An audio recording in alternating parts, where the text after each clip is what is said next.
Good morning. With the help of Hashem, we are learning Yerushalmi maaser sheni, Pei Gimel halacha beis. We're learning today Daf Chav Dalid, and we left off on Daf Chav Dalid all the way on the top, mamash on top of the Amid. Quickly recapping, we have Rab Shimon in the Mishnah, who allows one to use maaser sheni money to buy truma. And then we have a machlokes Amoraim, exactly what is the leniency and where is the leniency of Rab Shimon. Rabbi Yossi holds, the way we learned the Mishnah, the way we read about Afulda in the Mishnah, that Rab Shimon holds that you are allowed to be meviim kachim lebeis hapsul, as we explained yesterday. Rabbi Yoina had a chiddush. Rabbi Yoina says, yeah, Rab Shimon is lenient, but only where does he say that you are allowed to bring kachim lebeis hapsul? Only by truma. Because since kohanim are zirizim, we are not concerned that the additional limitations that you are placing on the maaser sheni by making it also into truma will somehow lead to a scenario where the maaser sheni won't be consumed. It will always be consumed. Kohanim are zirizim. In other scenarios where it's not about kahuna, like buying shvi'is product with mo'is maaser sheni, the Amoira Rabbi Yoina holds that even Rab Shimon will agree with the Braisa that we learned. The Braisa was unanimous that you're not allowed to do that. Problem we had, and that's where we left off, is that we have a Mishnah in Pesachim that's speaking about a Pesach and a Bechor that got intermingled, and Rab Shimon is the one that says that you can actually bring it. Obviously, each one of these two animals are going to be more limited because you have to apply to each one the stringencies, both of Bechor and of Pesach. Now I know that we spoke out that for that to be allowed, it must be that the Bnei HaChabura were Kohanim. It has to be that way. Because each animal that they're eating might be a Bechor. A Bechor is only to be eaten by Kohanim. But that's not so easily linked with Kohanim Zerizim. It's not. Why not? I want to say something that we didn't say yesterday. That the Gemara's question is based on a premise that where do we presume that Kohanim, let's say, are very diligent, they're very Zerizim. That's only in regard to matters that was entrusted to them because of their kahuna, which is eating truma. Eating truma is something unique because of a kohen. And the Gemara is saying that we will not apply it to a carbon Pesach. In other words, even though they happen to be kohanim zerizim doesn't mean that everything a kohen does is gavaldically done diligently. No. Concerning matters of kohuna, they're diligent. That's a big difference. That's why the Gemara's kasha was l'chura a bomb question. And I'll say by heart, the answer will be that just like we say kohanim zerizim, the same is said regarding carbon Pesach, even for Yisraelim or for kohanim. In Bavli, the expression is that Bnei Chabura Zerizin Hein. The Gemara here won't use those words. But don't forget, guys, like we said yesterday, Carbon Pesach has the most limited amount of eating time. Certainly in the Rabbanan. You can only begin eating it at night. And we already know the emes. It's not stam at night. You have to daven maitiv. You have to make a seder. You have to say the magid. It's mamash limited. No other carbon has such a little limitation. Doesn't matter. Pesach is unique. Bnei Chabura is the reason. So that will be the answer that we will give, not to refute Rabbi Yoina. Okay, that will be just a closing of yesterday's sugya. Today is Gavaldik Chais. Let me just say the following. That we mentioned on occasion that when a person redeems their maaser sheni, if the original owner is the one that's doing it, he has to add a fifth. Put this on the side for a second. Let's Hashgacha Pratis. This week we're learning this in Iyar. Tavshin Peivav. This week is the Parshiyos of Bahar and Bechukoisai. In Parshas Bechukoisai, there is the general rule, explicit in the Torah, that whoever was magdish an item to the Beis Hamikdash makes no difference whether to the Bedek Habayis or even a korban Kedushas Mizbeach Kedushas Aguf. If that item is going to be redeemed by the one who consecrated it, by its original owner, that person has to add a chaimish. Without getting into the details. It's really the chaimish is not 20%, really the chaimish is what we would call in Goyish 25%. It doesn't matter. Chaimish. Okay. So that's in the Torah. Rabbi Shua ben Levi comes with a big novelty.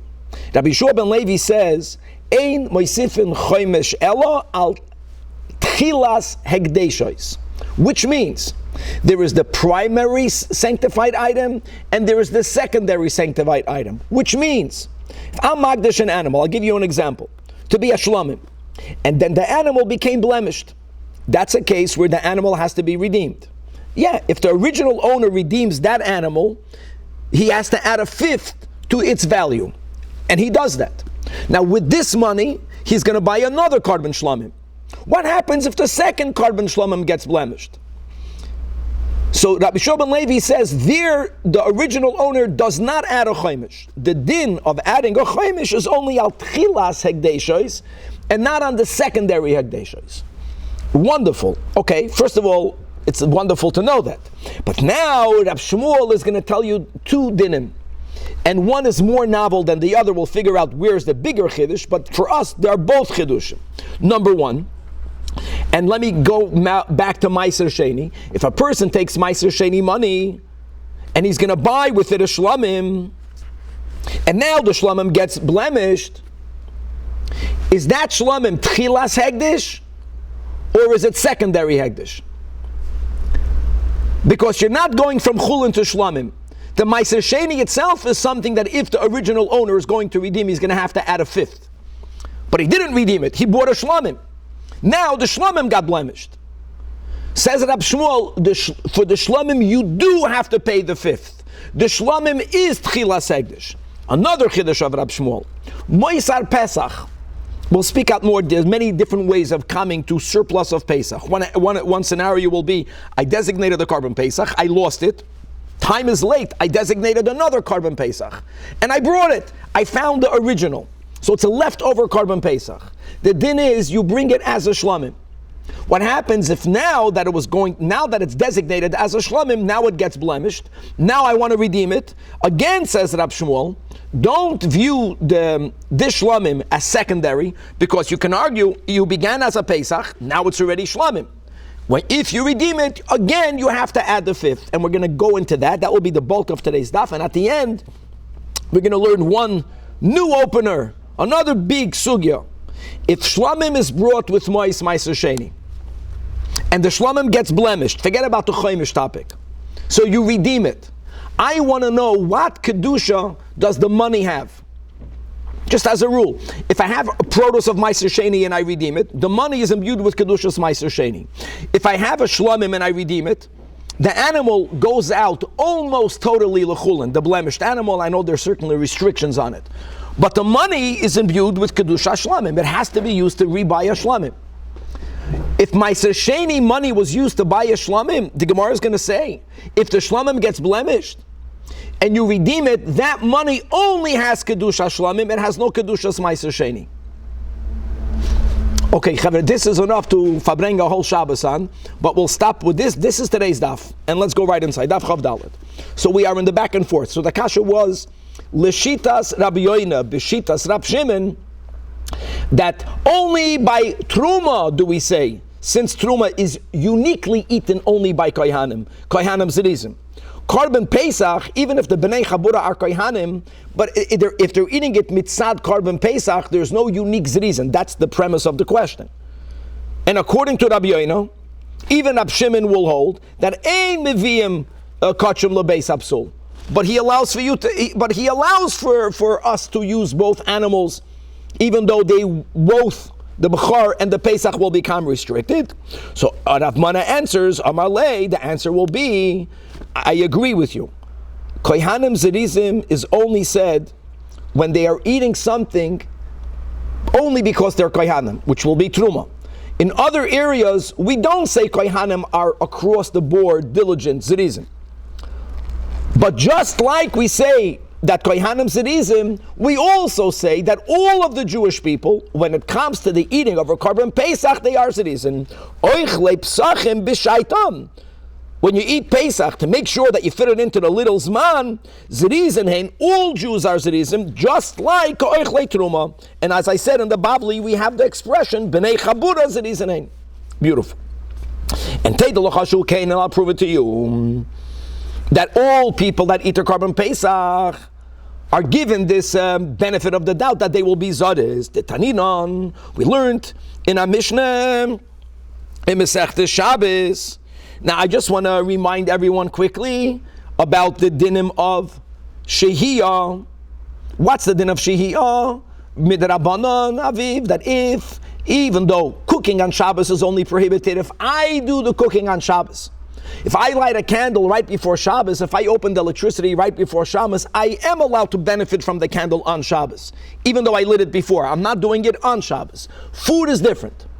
What's food different? That if food is not fully cooked before Shabbos, let me just add the words, if you don't have a blech. Okay, that's the solution. But before the covering of the fire, the Chachamim says you can't do shehiyah, you can't leave food on the fire if it's not cooked before Shabbos. Why not? Remember the words, Shema yechate b'gecholim. You might stoke the coals, you might play around with the flame, you might do something to make the food get ready better, almost without thinking about it, because it's just the nature of people, especially people in the kitchen. They walk around over there and they stoke the flames. Today I know we have a gas stove. They didn't have it then. People always needed to stoke the flames. Now, by the way, the Gemara doesn't go into the details, just to quickly review it, because this is halacha l'maisa. Machlokes in halacha, it comes all the way down. Hananya and the Chachamim. Hananya holds that once the food reached Michael ben Derusoi before Shabbos, then there's no problem of shehiyah. According to the Chachamim, no. And Michael ben Derusoi, we have the machlokes rishonim, a third or a half.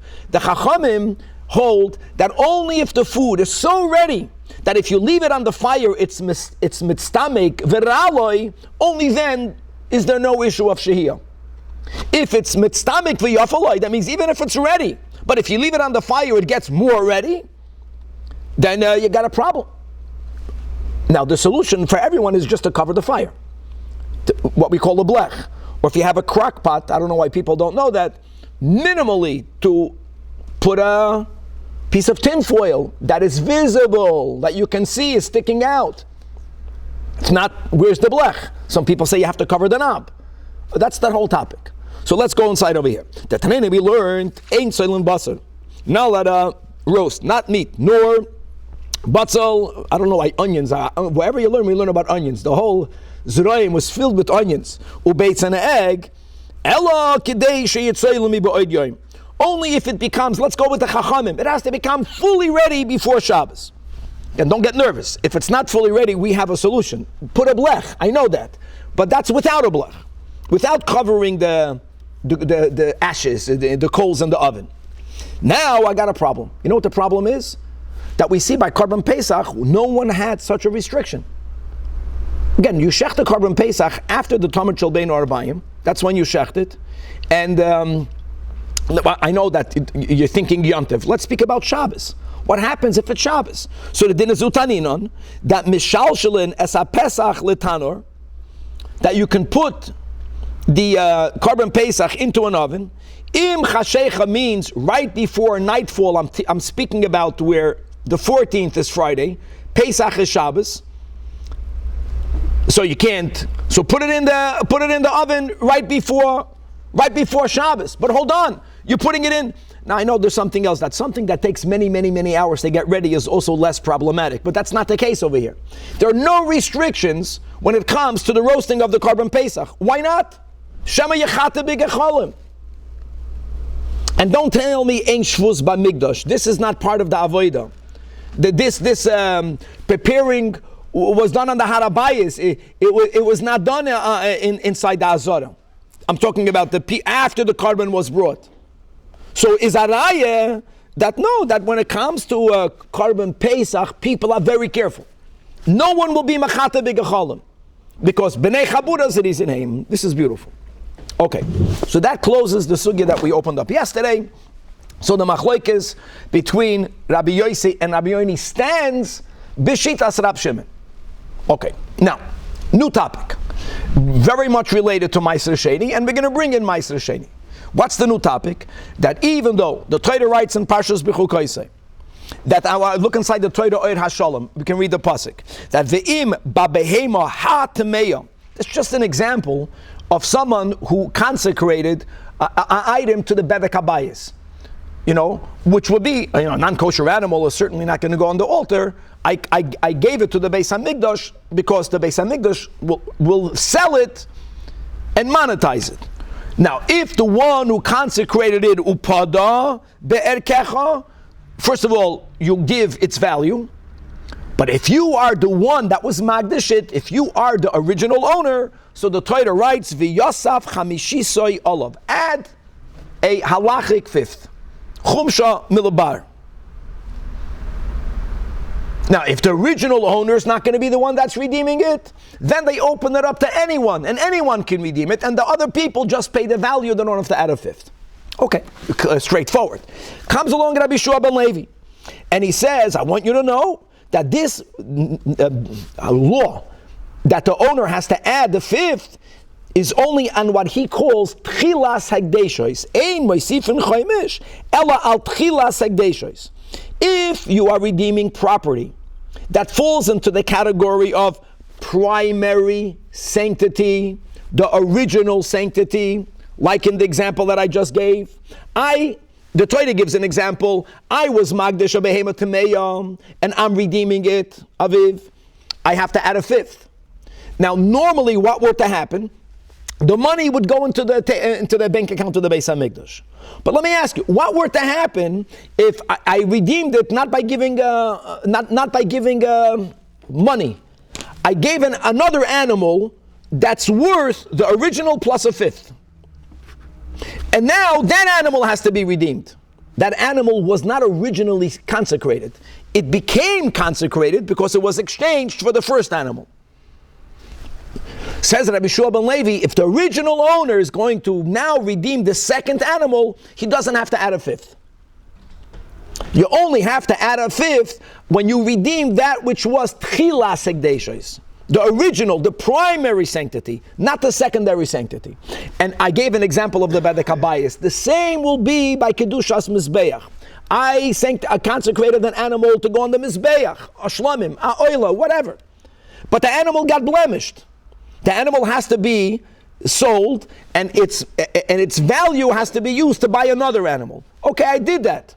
I redeemed the original animal. I added a fifth.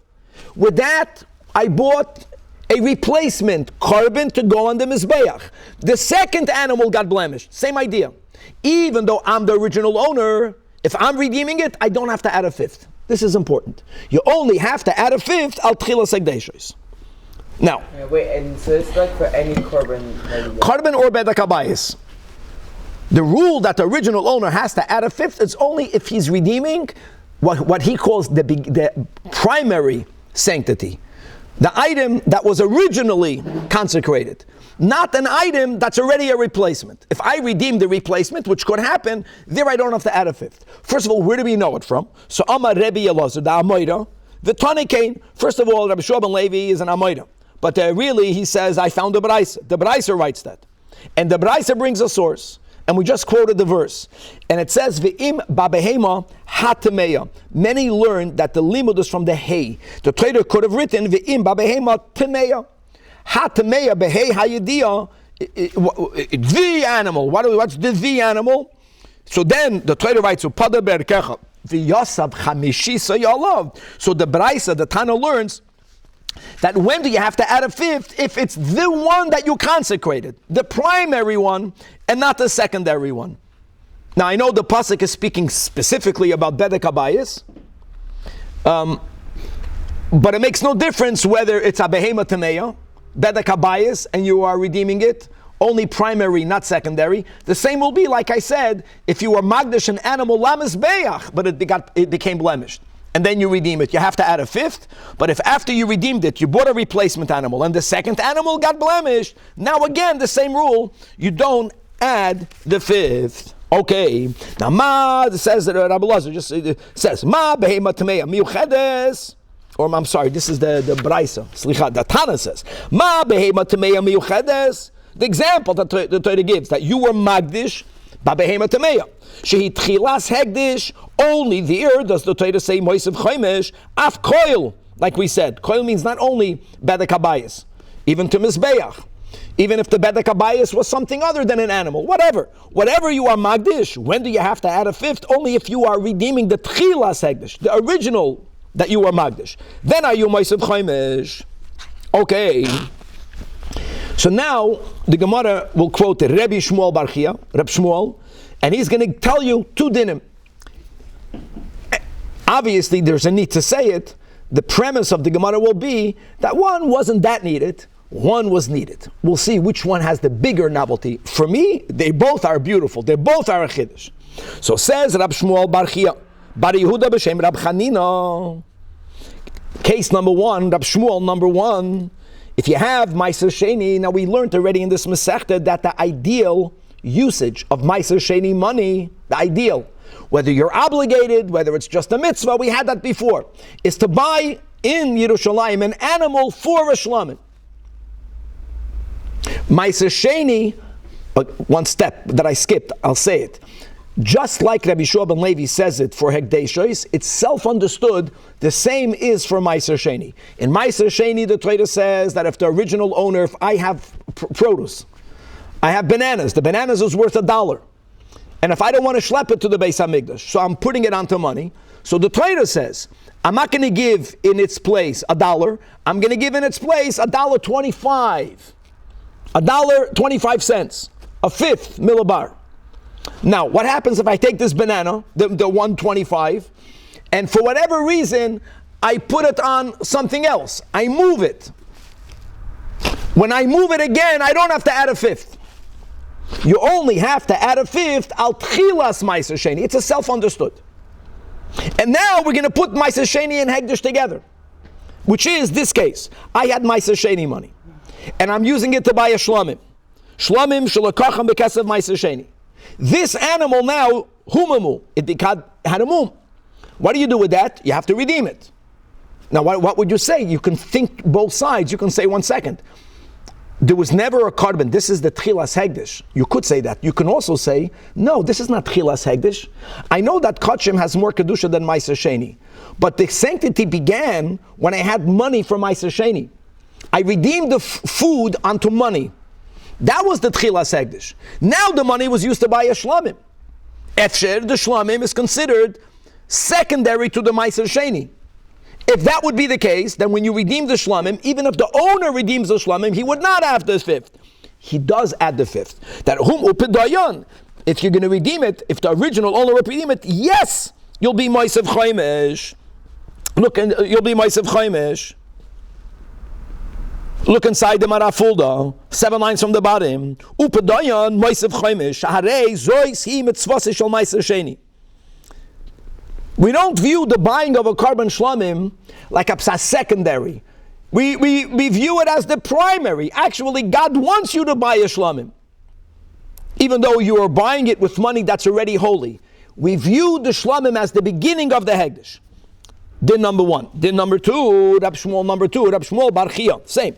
Bar Yehuda b'shem Rab Chanina. Shlamim shalakachem midmei Pesach. I'll give another example. We gave one example in the intro. We'll give a different example. It's both the same din. If I designated money to buy a carbon Pesach, when I say I, Aviv, I don't mean I, because no one bought a carbon Pesach on their own. Because you have to eat it. So let's say we are a group. Chabad Sola bought 10 animals. Whatever the ratio, we have to cheshvan, how much can everyone eat? Okay. And for that, we designated $100. Whatever, just a stammer number. Turned out that we managed to buy the animals needed with $80. That was the value, which means that we originally designated extra money. The way this works by Hegdish is you can't put the money back in your pocket. Once you said this money is for our carbon Pesach, that money is already filled with Kedushas carbon Pesach. Wait, why do you designate money? You don't have to, but we did that. You're very good at it. You don't have to do it that way. But sometimes people do it that way. This money is for once you designated the money, if there is extra money, now what would one argue? One can argue, take that money, Aviv, we're Jewish. The mitzvahs are always. Next year, I have to bring a Pesach again. One would think, okay, take the extra $20, put it away in the bank account for next year's carbon Pesach. That's not what happens. What does happen is, we said it even yesterday, that carbon Pesach is viewed as a branch off of Shlamim. Pesach and Shlamim are interrelated. What the din is that I take that money and I buy a shlamim now. Now, how do you view that shlamim? Don't forget, the money was designated for Pesach. Now that you're turning Pesach into shlamim, one might have argued the shlamim is like secondary. We don't view it that way. We view the shlamim as primary, as if you bought a shlamim in the outset. So here again, shlamim shalakacham midmei Pesach. Now, obviously, if the animal is going to be offered, there's nothing to talk about. The animal won't be redeemed. But if humamu, then you have to redeem it. If the original owner was the one upedayan that redeemed it, here again, achidish, we view this shlamim as tchilas hekdeshos and not as secondary hekdeshos. Moisef chaimesh. For me, it's beautiful. But comes along Rabbi Yudan and he says, "Listen here. Thank you, Rabbi Shmuel. One of your two statements, taka was needed." Rabbi Yudan is saying, "I would not have known it without you." But one I didn't need. He's not telling him you didn't have to say it. He's just saying one is pshita. Chada tzorcha, v'chada lo tzorcha. Now Rabbi Yudin didn't say which one of the two was a novelty. The Gemara doesn't know it so quick. So that's going to be the topic of what was the chiddush and what's not the chiddush. Amar Rav Mana, we began today's daf with Rav Mana and we're finishing the Amud with Rav Mana. Amar Rav Mana, I'll tell you the one that's of a greater novelty. Pesach is the greater novelty. The maaser Pesach that you turned into shlamim. Without Rab Shmuel, I wouldn't have known that you have to add the chaimish. I actually would have thought that you don't add the chaimish. Shlamim, I'm talking about the shlamim, maaser sheni money, I'm going with the Marav folder. No, since God wants you to use the maaser sheni to buy a shlamim, so it's like that's the mitzvah. It's like that's the ikar mitzvah, the main mitzvah. If it's the main mitzvah, it's not secondary. And since it's the main mitzvah, more rational that you would have to add the chaimish? No. Yeah, then you have to add the chaimish. Yeah, because when you begin a process, you have to add the chaimish. It's not a secondary thing. It's the main mitzvah. God says you got to do it. The goal. This is it. Yeah, you already added a chaimish when you transferred it to money. I know that, but since maaser sheni money, ideally, should not stam be eaten. It should be used to buy a shlamim. So buying of the shlamim cannot be called something secondary. I get that logic. And that's what Rav Mana, but that's not so simple. Rav Mana is saying that's the case. Pesach tzorcha, shlamim lo tzorcha. 1 second. Daf chav daled amid beis. Zok the Gemara. Now he's going to tell you what's the big chiddush by Pesach. Without Rab Shmuel, we would have said otherwise. Why would we have said otherwise? Shaloi toimar. You should not say, and this is important, that hoyel uPesach mishtane l'shleim shlamim is kehegdish acher. You changed its designation. It was a Pesach. You made it into a shlamim. I know you are allowed to do it. Making it into something else makes it into something secondary. You were magdish the money for a Pesach. Now it turned out in the example that I just gave, you gave too much money, there was extra money, so now you made it into a shlamim. That is considered something secondary. To you it was secondary. Actually, you wouldn't have even done it. You wouldn't have even done it if you would have known that the animal in my example would have costed you $80.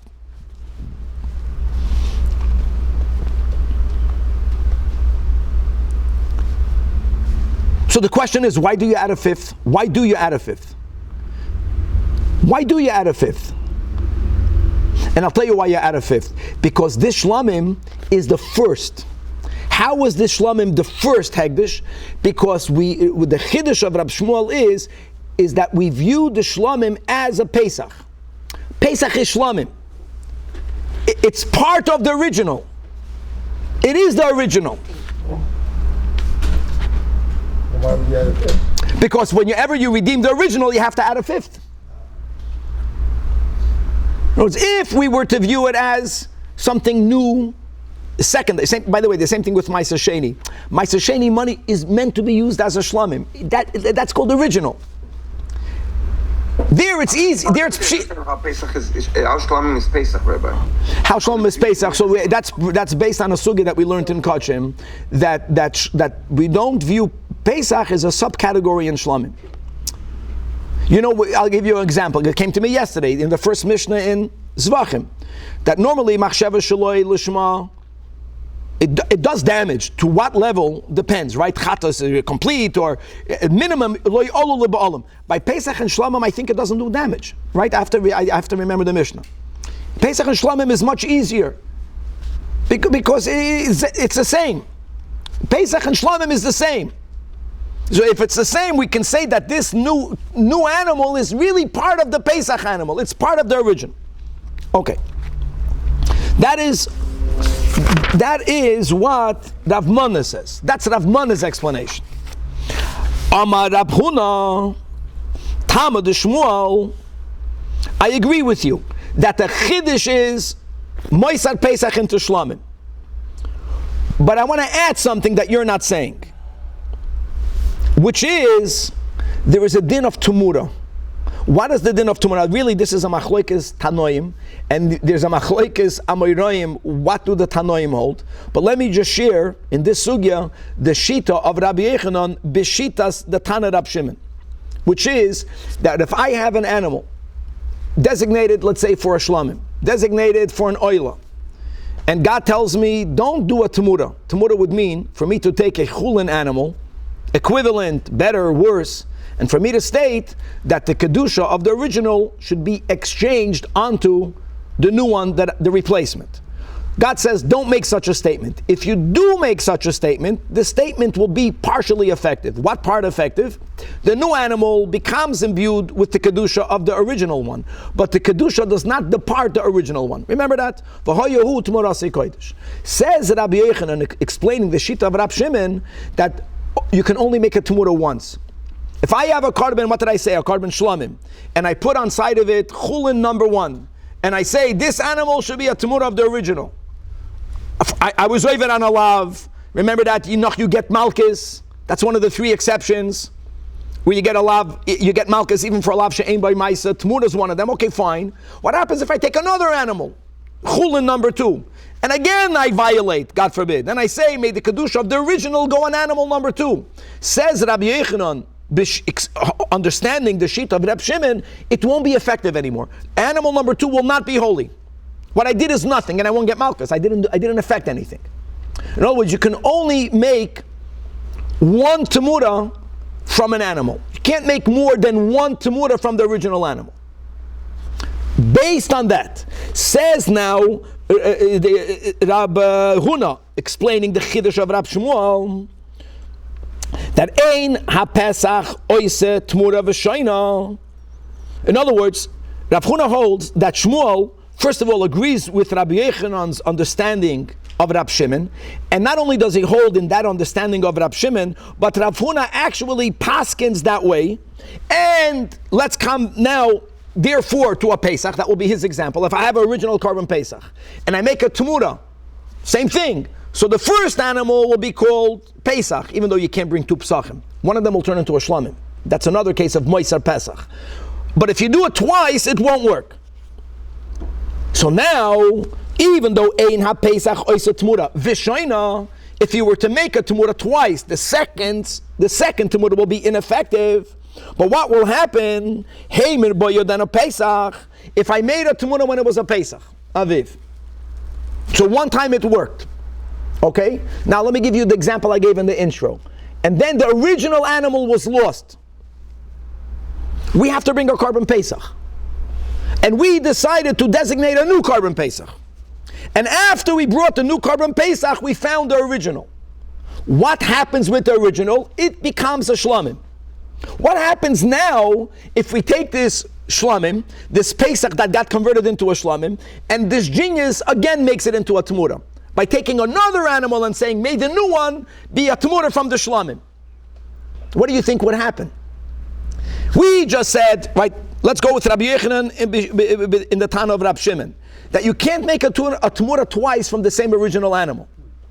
The animal, when it was a Pesach, was made into a Tamura. Happened once. Now this animal became a shlamim.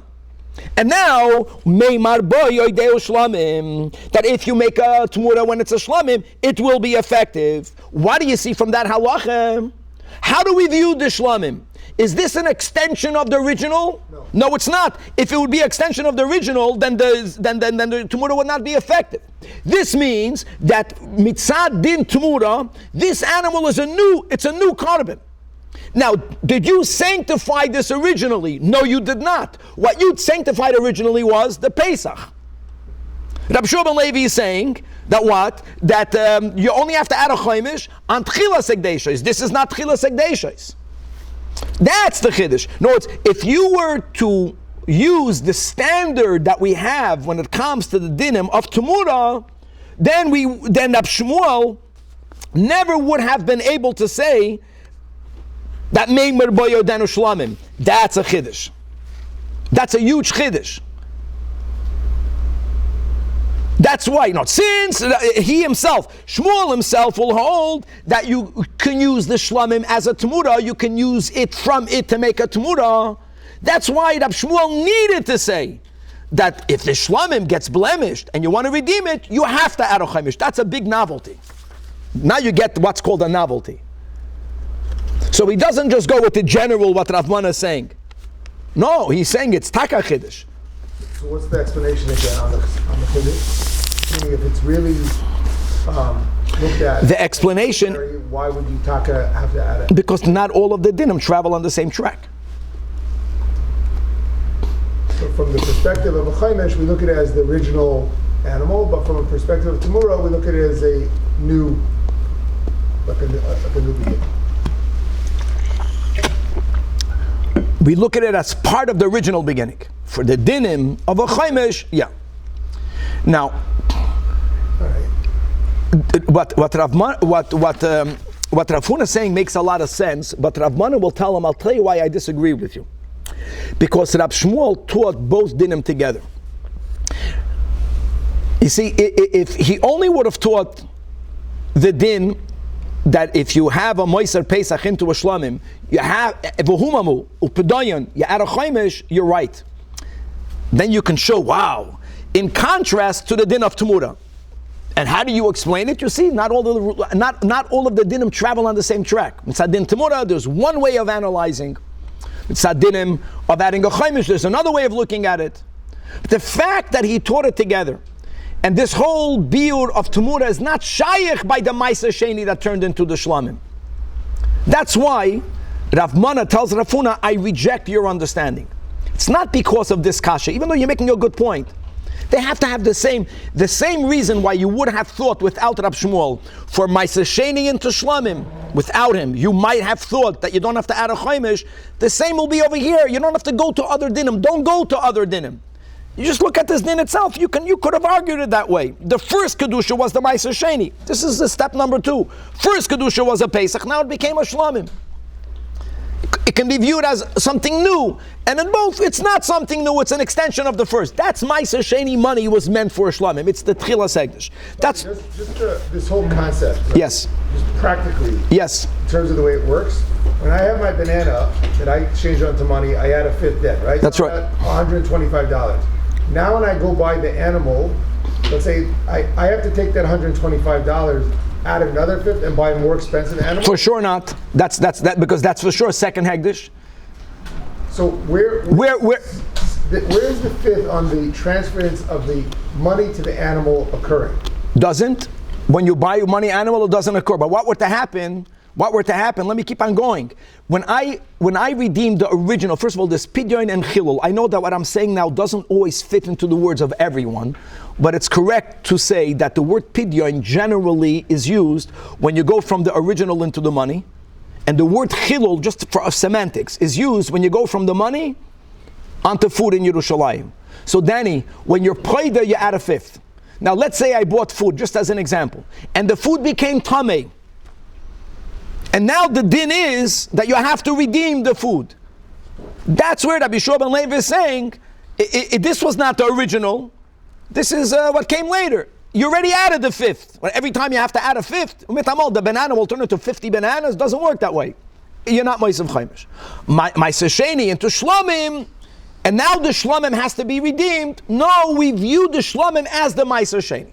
Okay, so Amalei Rav Mana, the law Dumuya have Rebbe Midamrilo. Just to know, Rebbe refers to Rav Shmuel here, and is he not comparing both dinim together the way we explained? He is. He's bringing them together. Maaser sheni into shlamim, maaser pesach into shlamim.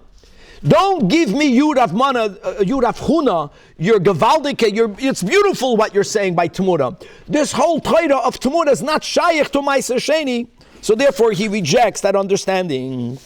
Okay, and now we're starting today's new sugya, which is really huge. And I know we learned about this before, now we're learning something amazing. Forget about the fifth, guys. Let me go back to this din. I have Maaser Sheni money. Again, we learned today the ideal usage of Maaser Sheni money in Yerushalayim is to buy a living animal as a korban shlamim.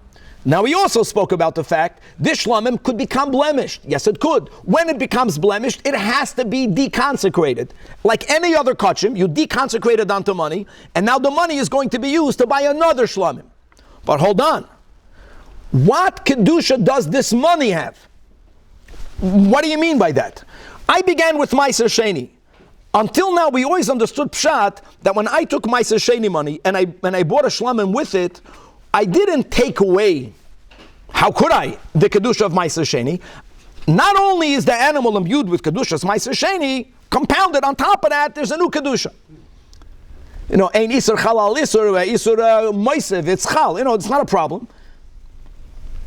If that were to be the case, if this animal is viewed as Maaser Sheni and Shlamim, if it has to be redeemed because it got a blemish, then the money is back both Maaser Sheni and Kachim. With many nafkaminas, just obviously. Different rules, different standards. Says the Gemara Rabbi Ba, which is Rabbi Abba, in the name of Rabbi Chia, in the name of Rabbi Yochanan. Now we have to go with this girsa. You have to know the girsa is properly. That shlamim shalakacham bekesav maaser, the case, the normal case. You bought a korban shlamim with Maaser Sheni money. And like we mentioned, humamu, it got blemished. And upadayin, and you redeemed it. Zakt b'shem Rabbi Yochanan, oid einan chayzrin l'kamoi shahoyu lehei asay shenis. No longer will the money be Maaser Sheni. The Maaser Sheni kedusha is not here. You have money of shlamim only. Now, don't make away with that. You have money and it's kachim and you have to buy a korban, but there is no kedushas Maaser Sheni at all on this money. Question is, how did that happen? How does it happen?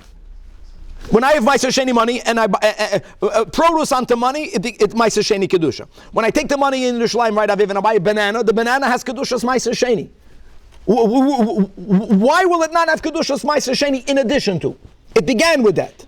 So there are two approaches. We'll learn today approach number one. We're going to learn, God willing, tomorrow approach number two. So Rab Ze'era and Rab Hila, both Tarvayon b'shem Rab Yosi ben Chanina. So you have the typical. You have a Rebbe, Rab Yosi bar Chanina. He explained it, and every Talmud heard a whole different Torah. When you hear the Torah of the Rebbe through us, who knows how far off we might be, or maybe we're both right. I know when Balak. The Rebbe had a team of people that would put his Torah down onto paper. He would speak on Shabbos Aviv in Yiddish, and they would put it onto paper in Yiddish. So there were groups of Israelis. When I was in the 80s, they decided why many people only spoke the Holy Tongue. Right? Reb Chaim Sholbrook, they made a whole chevra, Lashon Kodesh, Balak. And so two teams would write into the Rebbe the Fabrengen. Sometimes every team wrote a whole different sicha. And there was a time that there was a mig machlekes. It was beautiful. Machlekes shem shamayim. Each one was claiming they're right. They were hoping the Rebbe would pick a side. The Rebbe told them, "Elu ve'elu divrei elikim chayim." That's it. That's what we have over here. So Chadamar, one of the Talmidim say, that's what we're going to learn today. Or Gevalt Slate, Shlomim shalakacham bekesav maaser. You know when the Kedusha of Maaser Sheni departed, not when you redeemed the animal back into money. No, from the beginning. The moment you took the Maaser Sheni money and you did the mitzvah, what was the mitzvah? To buy a korban shlamim. At that moment, that korban is no longer Maaser Sheni. The animal was never Maaser Sheni. When you use the money to buy the korban, paka mehen kedushas maaser. And I'll tell you why it makes sense. Because the purpose for which you have to use the Maaser Sheni money for sure, ideally, is to buy a korban shlamim. When you use something l'shem mitzvasai, That's it. I'll give you an example when it comes to me'ilah. A good example. Do you know that once the part of the animal was used for its mitzvah, remember that? There's no more me'ilah. The mitzvah was done. You know, they put the dam of the karbanis would go into the into the stream of water, and then why isn't that all hegdish? We Mishnah this because. Because in other words, once you used something for its purpose, that's a logic. So since the purpose was to end up with the shlamim, the moment you bought the shlamim, there's no more kedushas maaser sheni. Just one line on top of chafei, and we'll stop over here. Truma shelakacha bekesev maaser. In contrast, I know we learned in the Mishnah Machloikis, but let's go with Rab Shimon, that you are allowed to buy truma. If you bought truma with kesev maaser sheni, you know what that is? It's not only truma. Then it's both. You're right. Then that food is sai truma and sai maaser sheni. Then loy pakim imenu kedushas maaser. We'll stop over here to be continued.